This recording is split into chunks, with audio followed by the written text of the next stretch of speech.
hey, Blue Table fans! Yeah, that was like 35% enthusiasm level.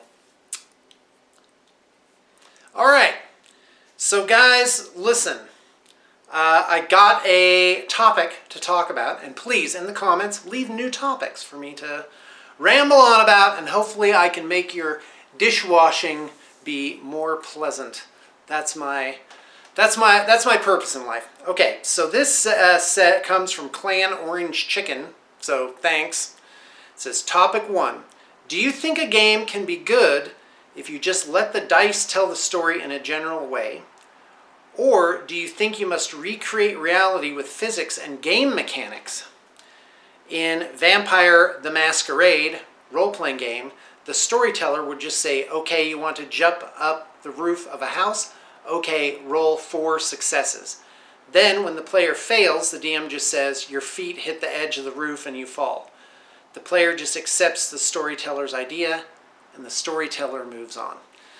The answer is yes. Obviously, you can have a game like that and you can just make it up. And that's what's referred to, as theater of the mind, typically, where you're just having something in your imagination, and you can go rules light. There are systems, I believe, back in the 90s at my game shop, there were some people playing a system called Amber, and it was based on the Amber fantasy science fiction novels. And basically it was all storytelling. There was no dice. You, in every type of attribute or like skill or whatever, you'd have a bidding war on who amongst all the players would be the first best, second best, third, and fourth. And so it was all storytelling. And frankly, I think that you just have to decide what your players like and what is it that you want to do. I think the more of a storytelling game, it's easy to make that. It's easy just to make a system and be like, well, just make it up as you go along. And it becomes a little bit like Calvin Ball, like on Calvin and Hobbes, where they just make up the rules as they go along. But a storytelling game can be very rewarding. I'm certainly not knocking it. I've had those before. I actually have run, well, in fact, this person mentions Vampire. So a little bit of background there. Vampire is put out by a company called, Vampire the Masquerade is put out by a company called White Wolf, and it's part of their World of Darkness setting, which has one that's vampires, another one that's werewolves. Those are the two main ones. And then they have ghosts. I can't remember the name of that one. And then they have Changeling, which is like fairies and fae folk and stuff. Which, by the way, I ran a giant Changeling game, hugely rewarding. It was really amazing, and that really was a storytelling game. And then there's one more. I can't remember. Maybe you guys can tell me what it is. I know when I hear it, I'll just be like, so obvious. Vampires, werewolves, and I don't know. Was it mummies? I don't know. So anyway, but there definitely was a fifth one. So, and in those games, those are very storytelling. Like the whole system is based around just telling a story, and it's very rules light. And even when there are rules, it really, there's a lot of description and there's a lot of narrative that you'll do. Excuse me.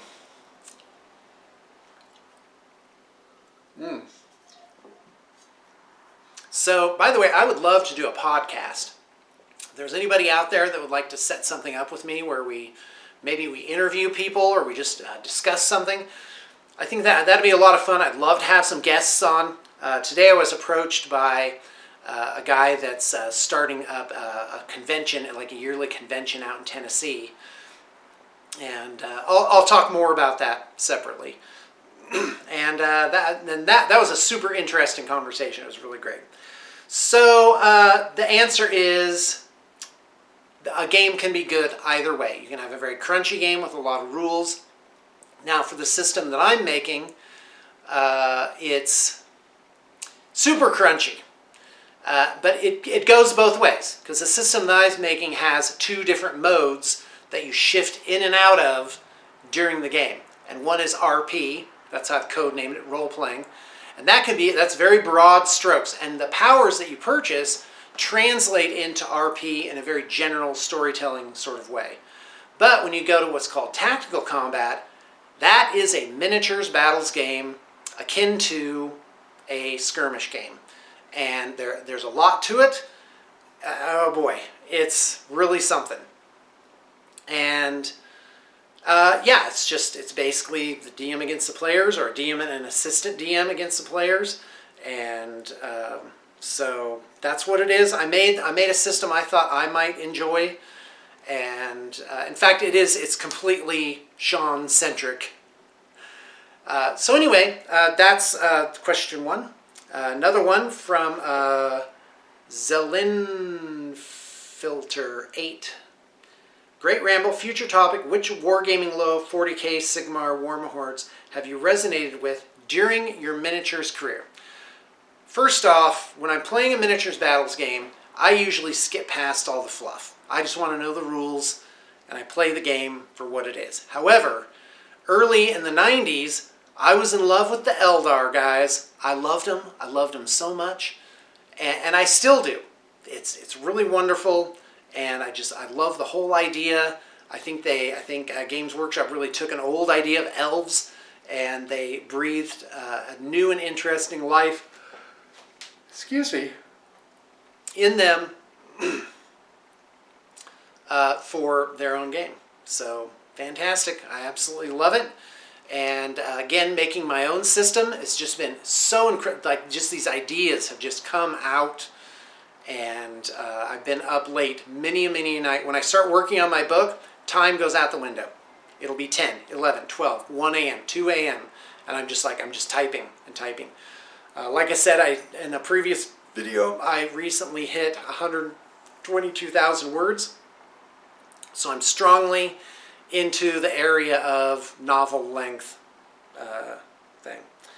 I think that's it. That's all I got. Well, it says, could you build a modern magical firearm-based combat system with Pathfinder? Yeah, I think Pathfinder already does have systems, and Pathfinder really has a place in my heart. I haven't tried 2.0. I don't think I'll end up doing that. And I think with all the hubbub about the open gaming license, I think that, in fact, I want to talk about that. And I'm going to assume that you know something about it by watching videos or paying attention to some degree. I'm not going to start from scratch on that one. First off, I'm 53. I've seen it all come and go. And by the way, I'm still relatively young.